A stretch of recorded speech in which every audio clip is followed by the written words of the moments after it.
하나님 말씀 함께 나누겠습니다. 오늘 함께 나눌 하나님 말씀은 여호수아 18장 1절부터 7절까지 말씀입니다.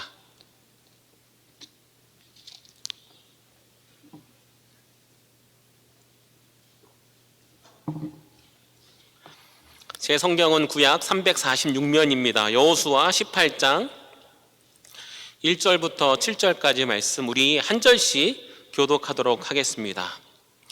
이스라엘 자손의 온 회중이 실로에 모여서 거기에 회막을 세웠으며 그 땅은 그들 앞에서 돌아와 정복되었더라.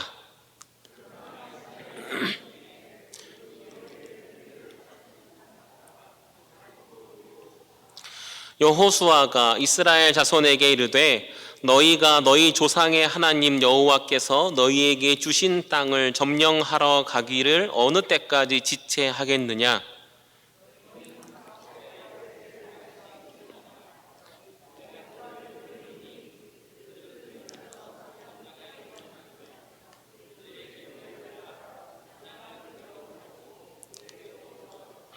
그들이 그 땅을 7부분으로 나누되 유다는 남쪽 자기 지역에 있고 요셉의 족속은 북쪽에 있는 그들의 지역에 있으니 7부분으로 그렸어.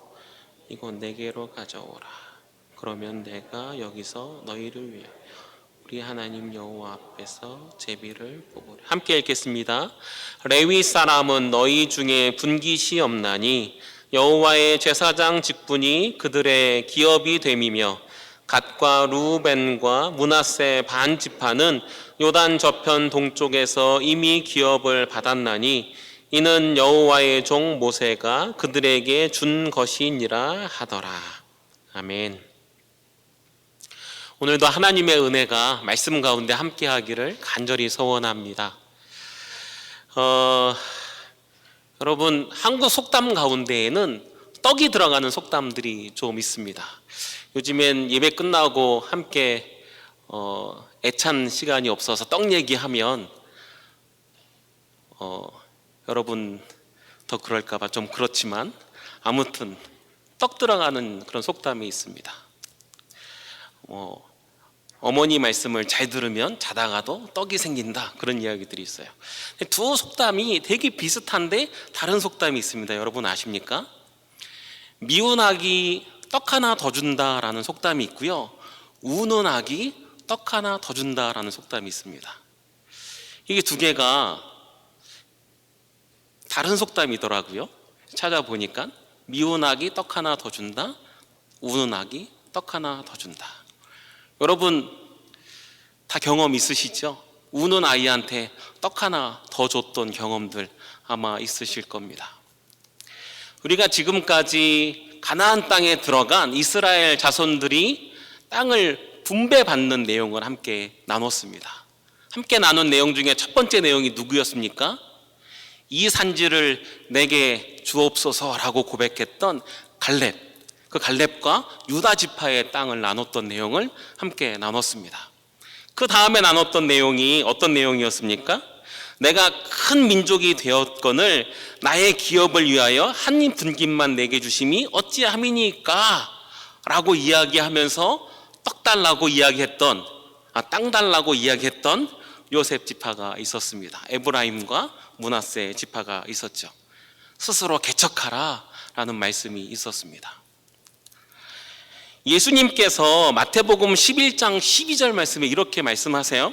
세례 요한의 때부터 지금까지 천국은 침노를 당하나니 침노하는 자는 빼앗느니라. 우리 생각에는 그냥 때가 되면 하나님이 주시겠지 할 때가 있는데, 하나님 말씀은 하나님의 나라가 침노하는 자가 빼앗게 된다, 이렇게 말씀하고 있어요.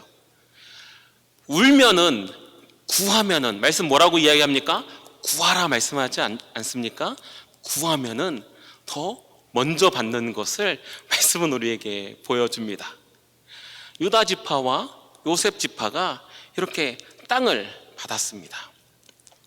오늘 우리가 함께 읽은 여호수아 18장은요 이렇게 시작을 합니다. 우리 함께 읽겠습니다. 여호수아 18장 1절 말씀 같이 읽겠습니다. 이스라엘 자손의 온 회중이 실로에 모여서 거기에 회막을 세웠으며 그 땅은 그들 앞에서 돌아와 정복되었더라. 말씀해 보니까요, 온 회중이 실로에 모였고 거기에 회막을 세웠다라고 말씀하고 있습니다. 회막이 뭡니까? 여러분 요즘에 출애굽기 읽고 계시죠? 출애굽기 20장까지는 사실은 재밌습니다. 하나님의 놀라운 역사들이 막 이렇게 펼쳐지지요. 근데 출애굽기 20장 10계명을 넘어간 다음부터는, 성경은 재미로 읽는 건 아닙니다. 근데 사실 재미가 좀 없습니다. 자꾸 제사 이야기도 하고 레위기에 더 많이 나옵니다. 특히 성막에 대한 이야기를 열심히 합니다. 출애굽기 40장이 마지막 장인데요, 40장은요 이 성막을 완성하고 하나님께 봉헌하면서 하나님의 거룩한 임재가 그 성막 가운데 임하는 것으로 마무리를 짓고 있습니다.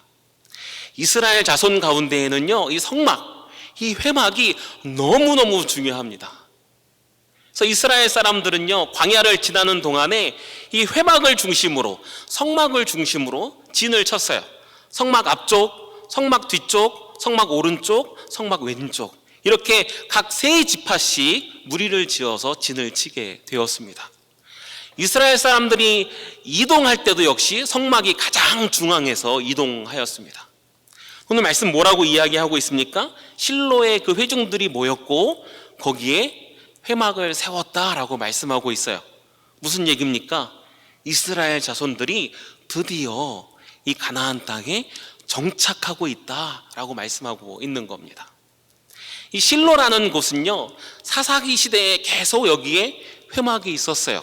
여호와의 집이, 하나님의 집이 실로에 있었더라라고 말씀을 합니다. 우리가 너무너무 사랑하는 성경 인물 가운데 사무엘이 있지 않습니까? 제 막내 아들이 영어 이름이 사무엘인데요, 우리가 너무너무 사랑해서 많은 분들이 쓰고 있지 않습니까? 이 사무엘이 처음 하나님의 집, 여호와의 집에 와서 봉사했을 때 그 여호와의 집이 실로에 있었습니다. 하나님의 언약궤를 블레셋에게 빼앗기기 전까지 하나님의 언약궤가 이 실로에 있었어요.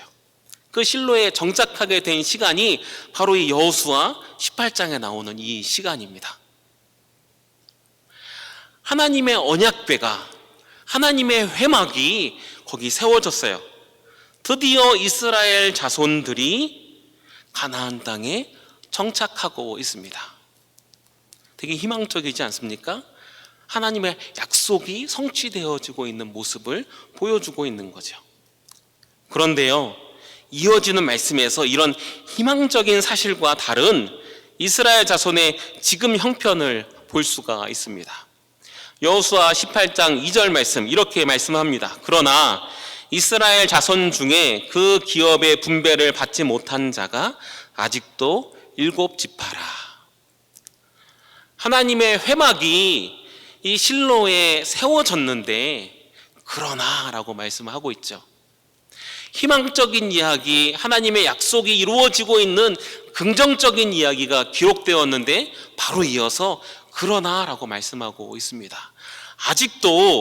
아직도 기업을 분배받지 못한 자가 7지파나 되었다라고 말씀을 하고 있는 거죠. 이스라엘 자손 가운데 기업을 분배받지 못한 자가 아직도 7지파입니다. 오늘 우리가 같이 읽었던 본문 5절과 7절 말씀에서 7지파가 왜 7지파인지에 대한 설명이 조금 등장을 하는데요, 먼저는 요단 건너기 전 먼저 땅을 분배받은 2지파와 반지파가 있었죠. 르우벤 지파와 갓지파, 므낫세 반지파가 모세를 통하여 요단 동쪽 땅, 아모리 왕 시온의 땅과 바산 왕 옥의 땅을, 그걸 모압 평야라고 부릅니다. 모압 평야, 여러분 일단 듣기 되게 좋지 않습니까? 그들도 바라볼 때 되게 좋은 땅이었어요. 특히 가축을 기르기에 아주 좋은 땅이었기 때문에 우리가 요단 건너서 그쪽의 땅을 굳이 받지 않아도 될 것 같습니다, 이 땅을 주십시오 해서 얻게 된 땅이 바로 그 땅입니다. 루벤 지파와 갓 지파 그리고 므낫세 반 지파 두 지파 반이 요단 동쪽에서 땅을 분배받았습니다. 모세를 통해서요. 그리고 나서 이 요단을 건넌 다음에 우리가 지난 시간에 나눴던 것처럼 유다 지파는 이 갈렙이 얻은 헤브론 땅, 헤브론 성을 중심으로 해가지고 유다 산지를 기업으로 받았습니다.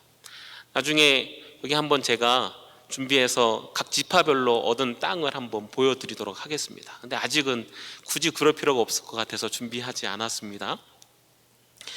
요셉 지파, 에브라임 지파와 반지파는 저쪽에서 받았으니까 므낫세 또 반지파가 이 베델을 포함해서 에브라임 산지를 기업으로 받았습니다. 그렇게 해가지고 5지파는 이미 기업으로 받았어요. 그리고 한 지파, 레위 지파는 그들에게는 땅을 기업으로 주지 않습니다. 왜냐하면 그들은 여호와 하나님이 기업이 되시기 때문에 그렇습니다. 여호와 하나님 앞에서 하나님을 섬김으로 그들이 기업을 이미 받았기 때문에 그들에게도 땅을 주지 않습니다. 그렇지만 여전히 7지파가 남아있다라는 상태를 지금 성경은 우리에게 보여주고 있습니다. 이런 상황 가운데 여호수아는 이들을 향해서 이렇게 말씀을 합니다. 우리 여호수아 18장 3절 말씀도 같이 한번 읽겠습니다. 함께 읽겠습니다. 여호수아가 이스라엘 자손에게 이르되 너희가 너희 조상의 하나님 여호와께서 너희에게 주신 땅을 점령하러 가기를 어느 때까지 지체하겠느냐. 지금 여호수아가 7지파가 땅을 아직 분배받지 못했는데 한편으로는요 이 유다 지파 누가 있었습니까? 갈렙이 있었죠. 여호수아만큼 나이가 지긋했던 갈렙이 있었어요. 갈렙이 와서 이 산지를 내게 주소서 하면서 땅을 기업으로 받지 않습니까? 또 요셉 지파는 여호수아가 속해져 있는 지파 아닙니까? 그리고 나름 지분이 있는 지파니까 와서 우리 큰 민족을 이루었는데 왜 한 분깃만 줍니까? 하면서 달라고 하니까 그들 먼저 줬어요. 다른 지파는 조금 억울할 수 있을 것 같아요. 우리가 안 울었더니 안 줘놓고선 이제 와서 왜 지체하느냐? 왜 그렇게 얘기하지? 그런데 이 말씀 속에는요 이 7지파가 그들에게 하나님께서 약속하신 그 땅을 얻기 위해서 머뭇머뭇하고 있는 모습을 담고 있습니다. 그들이 게으르게 있다라는 사실을 성경은 그렇게 표현을 하고 있는 거죠. 여호수아는요 이스라엘 자손을 향하여 어느 때까지 지체하겠느냐라고 책망하고 있는 모습을 보게 됩니다. 사랑하는 성도 여러분, 여러분 신앙생활을 잘하기 위해서 꼭 필요한 것 그게 무엇입니까? 오늘 말씀을 이렇게 얘기하다가 이렇게 여러분께 여쭤보면 지체하지 않고 믿음으로 걸어가는 겁니다. 그렇게 말씀하실지 모르겠는데 사실은 신앙생활을 잘 하려면 인내가 필요합니다. 예수님께서 누가복음 8장 15절 말씀에 이렇게 말씀하세요. 좋은 땅에 있다는 것은 착하고 좋은 마음으로 말씀을 듣고 지키어 인내로 결실하는 자니라. 예수님께서 누가복음에서 그 좋은 땅 비유를 말씀하시면서 그 비유를 해석하시면서 이렇게 말씀하고 있는 거죠. 좋은 마음으로 말씀을 듣고 지키어 인내로 결실하는 자니라. 예수님뿐만 아니라 사도 바울, 야고보, 베드로 이 성경을 기록했던 사도들이 하는 이야기가 우리에게 환난과 시련을 통해서 인내를 만들어 주시고 이 인내를 가지고 경건을 이루어감을 이야기합니다. 우리가 신앙생활을 잘하기 위해서는 하나님의 때, 하나님의 방법을 기다리면서 참고 인내하는 것이 너무너무 중요한 거죠. 여러분 신앙생활이 도대체 뭡니까? 한 율법학자가 예수님께 와서 물었어요. 성경이 이야기하는 율법에서 가장 중요한 게 뭡니까? 뭐라고 말씀하셨습니까? 하나님을 사랑하고 내 이웃을 내 몸과 같이 사랑하는 것이 온 성경이다 라고 이야기하지 않습니까? 율법과 선지자의 강령이다 라고 말씀을 하고 있습니다. 하나님 말씀대로 살아가는 것, 우리가 여러 가지로 표현할 수 있겠지만 가장 함축한다면 사랑하며 사는 것 아니겠습니까? 그런데요, 이 사랑, 어떤 게 가장 중요합니까? 사도 바울이 고린도전서 13장에서 사랑은 하면서 이야기했던 가장 첫 번째 나온 게 오래 참음이었어요. 벌써 결혼하시고 한 50년 같이 사신 분들 여기 너무 공감하지 않으십니까? 오래 참는 거. 그런데요, 맨 마지막에 고린도전서 13장 사랑에 대해서 정의하면서 맨 마지막에 뭐라고 이야기합니까? 모든 것을 참느니라 라고 말씀합니다. 사랑은요, 오래 참는 거와 모든 것을 참는 것으로 감싸 안고 있어요. 성도가 신앙생활을 잘 하려면 인내하는 게 너무너무 중요합니다. 기다리는 거죠. 하나님 시간에 하나님의 방법으로 이루실 것을 기대하면서 인내하는 것이 성도의 삶의 방법입니다. 그런데요, 그렇기 때문에 우리가 조급해하고 불안해하고 감정을 따라서 돌격 앞으로 하는 것은 올바른 신앙생활의 모습이 아닌 것처럼 보입니다. 그렇지만 성도는요, 하나님께서 주신 것, 하나님의 나라를 향하여는 다른 모습을 가지고 있어야 합니다. 하나님께서 이미 주신 것, 하나님 나라를 향해서 우리가 가져야 하는 모습은 지체하지 않는 모습이다라는 사실이죠. 우리가 읽었던 말씀 속에서 여호수아는 이스라엘 자손들에게 이렇게 이야기합니다. 너희가 너희 조상의 하나님 여호와께서 너희에게 주신 땅이라고 이야기를 합니다. 이 땅은 이미 하나님께서 주셨다라는 거예요. 하나님의 시간이 임하였고 하나님의 방법으로 이미 약속되어졌고 이미 주신 땅이라는 사실입니다. 지금은 인내하며 하나님의 시간을 기다릴 때가 아니라 하나님께서 약속하신 것을 지체하지 않고 앞으로 나아가야 할 시간이라는 사실을 말씀해 주고 있는 거죠. 지금 여호수아의 책망은 이들이 그 하나님을 향한 하나님께서 이미 허락하신 것을 취하는 하나님의 약속, 하나님을 향한 그 믿음이 연약한 모습을 바라보면서 책망하고 있는 겁니다. 하나님께서 이미 허락하신 땅이지만 사실은 그 땅을 차지하는 것은 쉽지 않은 땅입니다. 여러분, 여호수아 갈렙이 헤브론을 정복할 때 그 헤브론에 뭐가 있었습니까? 아낙 자손이 있었지요. 헤브론의 원래 이름이 기럇 아르바 아니었습니까? 아낙 자손의 아버지였던, 아낙 자손, 가장 두려워했던 그 아낙 자손이 있는 땅이었습니다. 여호수아가 요셉 자손한테 스스로 개척하라 라고 말씀할 때에 그 땅이 어떤 땅이었습니까? 요셉 자손이 와서 거기에는 철병거가 있습니다, 탱크가 있는 땅이었어요.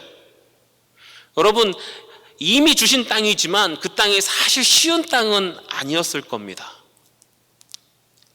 그러니까 이 7지파가 그 땅을 바라볼 때에 사실은 두려웠겠죠.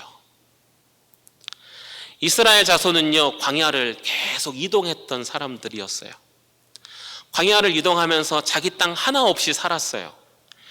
근데 여호수아와 함께 요단을 건넌 다음에 그 땅들을 정복하고 나니까 지금 우리 지파에게는 땅이 없을지 모르겠지만 우리 이스라엘 자손에게는 땅이 있어요. 여러분, 어떤 겁니까? 이 정도면은 그래도 괜찮지 않습니까? 여러분, 그런 마음 아니었겠습니까?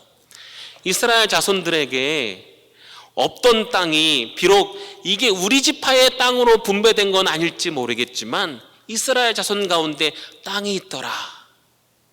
우리가 아직 정복하지 못한 그곳은 아낙 자손들이 있을 수도 있고 철병거가 있을 수도 있는 아주 어려운 땅이었더라. 두 가지 마음일 겁니다. 여기에 그냥 머무르면 안 됩니까? 또 한 가지 마음은 거기 너무 두렵습니다.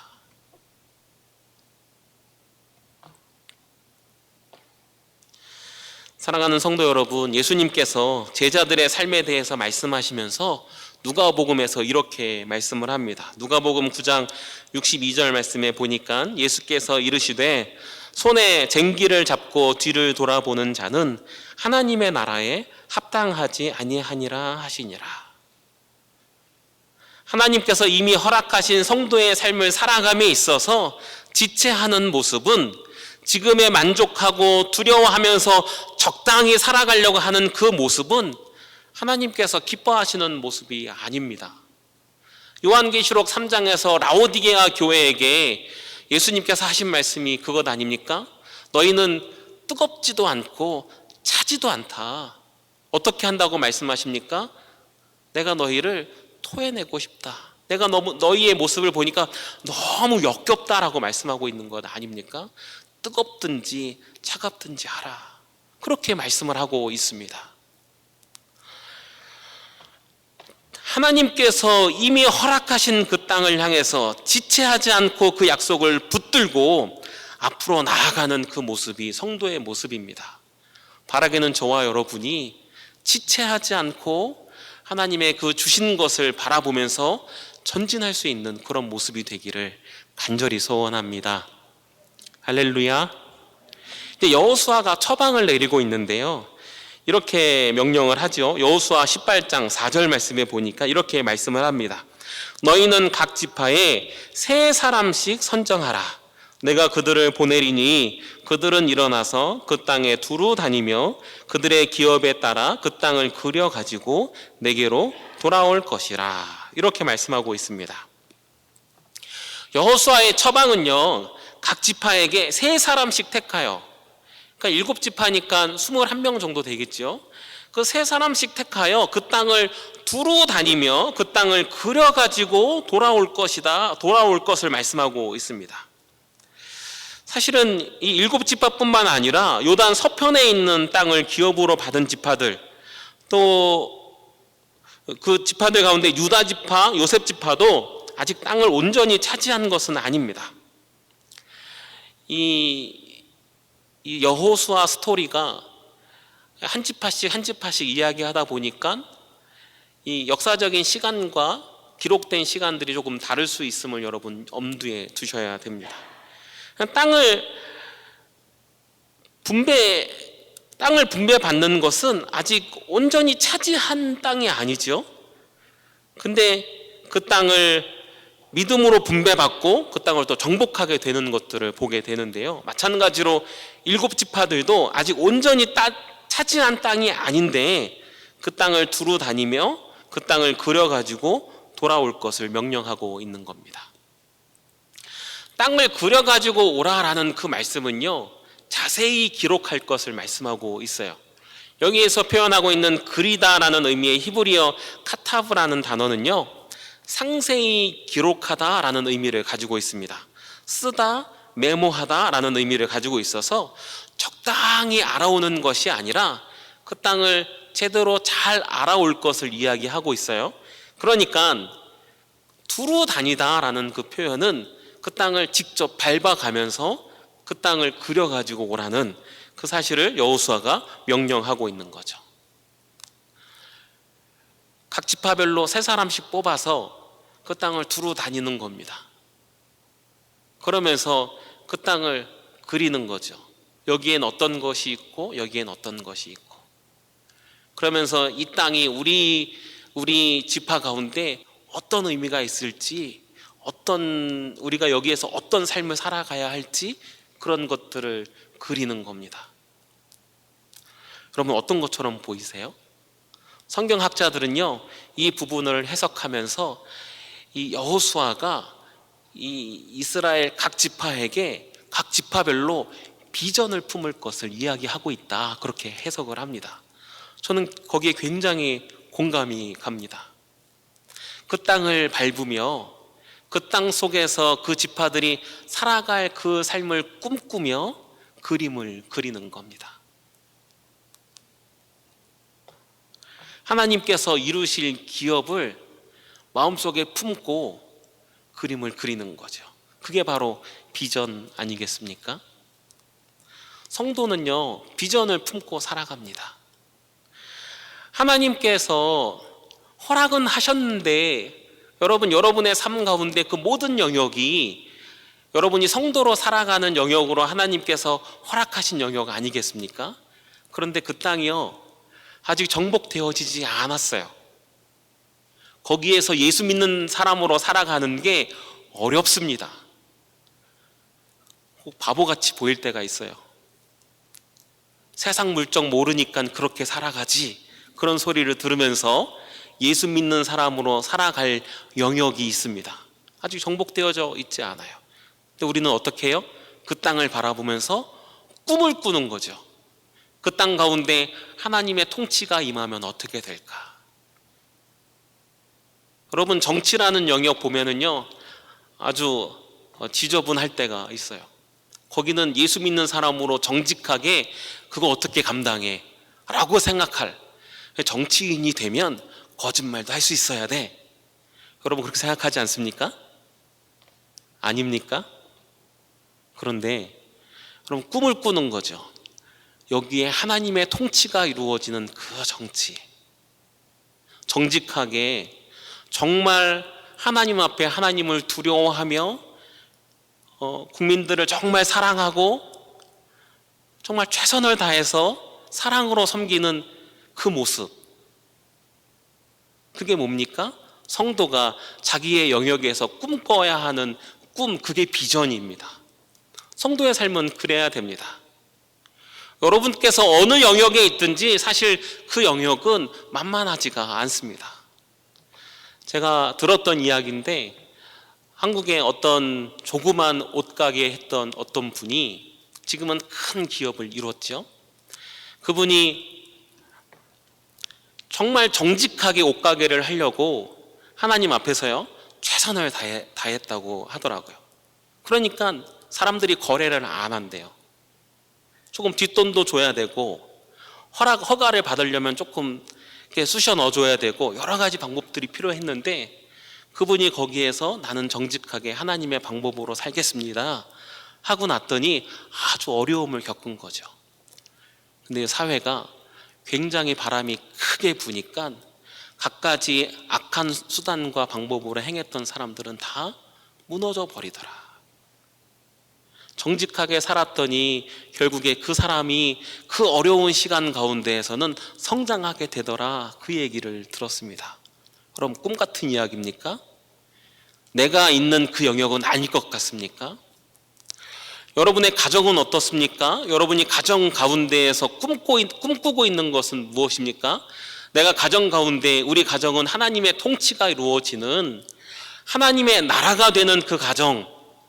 우리 가정은 안 믿는 누가 있어서 안 돼.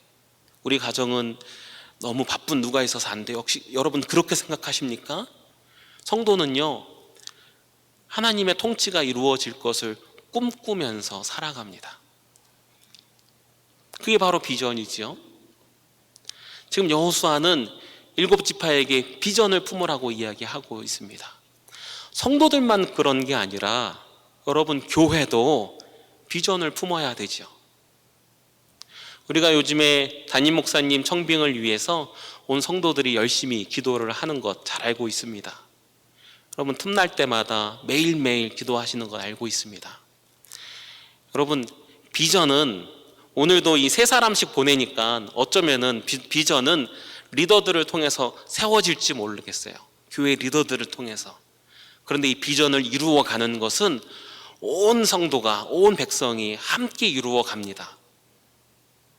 여러분, 담임 목사님을 청빙하면서 기도할 때 정말 하나님께서 우리 교회에게 주시는 그 비전, 그게 무엇인지 밝히 알도록, 그리고 그 비전을 가지고 함께 내가 헌신하겠습니다. 담임 목사님께서 오셔서 헌신하십시오가 아니라 내가 헌신하겠습니다.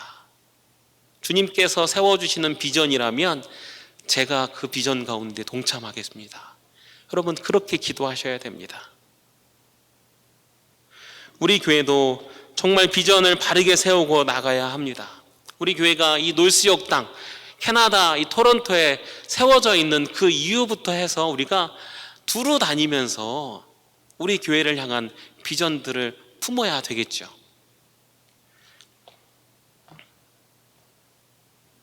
그런데요, 중요한 것이 있습니다. 중요한 것은요, 이 비전은 하나님의 손에 의해서 확인되어져야 합니다.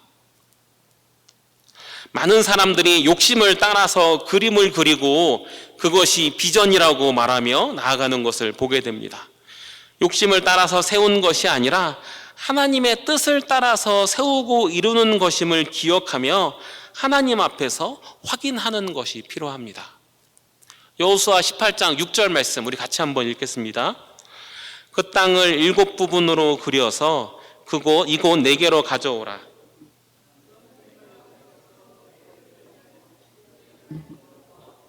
제비를 뽑으리라. 여호수아는요, 7지파가 그려온 7권의 책을 하나님 앞에서 제비 뽑아서 거기서 그 땅을 분배하고 있습니다. 각 지파별로 꿈꾸는 내용들이 달랐을 거예요. 그런데 그 지파를 기록하는 것들을 가지고 와서 하나님 앞에서 제비 뽑고 있는 거죠. 6절 말씀에 내가 여기서 너희를 위하여 우리 하나님 여호와 앞에서 라고 표현하고요. 8절에 보면은요, 내가 여기 실로의 하나님 앞에서 라고 표현을 합니다. 또 10절에도 보면은 여호수아가 그들을 위하여 실로의 하나님 앞에서 제비를 뽑고 라고 말씀해요. 6절부터 10절까지 짧은 몇 구절 가운데 여호와 앞에서, 하나님 앞에서라는 표현이 3번이나 등장하고 있습니다. 왜 그럴까요?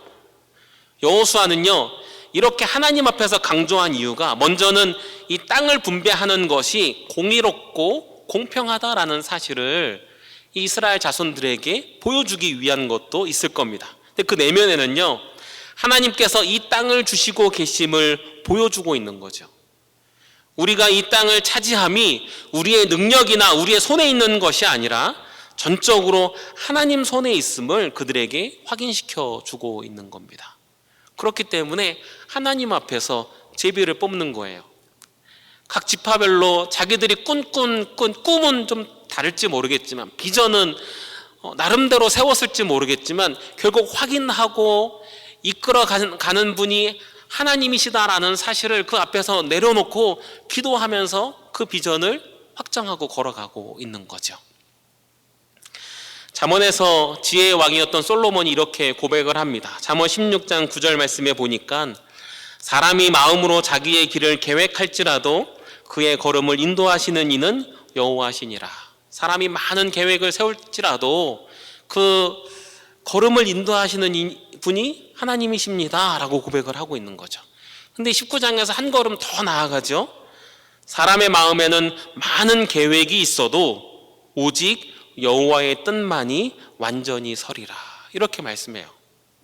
우리가 계획한 것 가운데 하나님께서 이루시는 게 아니라 우리가 많은 계획을 갖고 있다 하더라도 결국에는 하나님의 뜻이 이루어진다라는 사실을 말씀해 주고 있는 겁니다.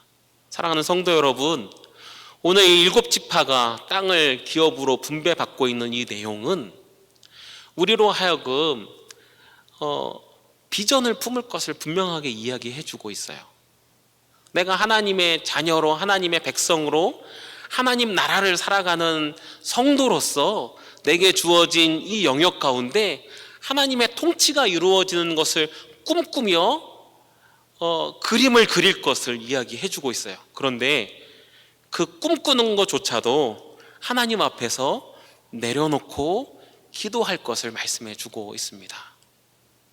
우리는 비전을 품고 준비하고 최선을 다하지만 모든 걸음은 하나님께 있으며, 그렇기 때문에 영광도 내가 세운 계획 때문에 내가 받는 것이 아니라 하나님께 올려드려야 한다라는 사실을 말씀은 우리에게 보여주고 있습니다. 이제 말씀을 정리하겠습니다. 사랑하는 성도 여러분, 우리 앞에 있는 하나님의 자녀로서의 삶 가운데 여러분 여전히 두려워하며 앞으로 나가지 못하는 영역은 어떤 영역입니까? 하나님께서 허락하신 부분인데, 물론 여러분 참고 기다려야 하는 시간들이 분명하게 있습니다. 끝까지 기다리며 사랑하는 시간들이 분명하게 있어요. 그러니까 지혜가 정말 많이 필요합니다.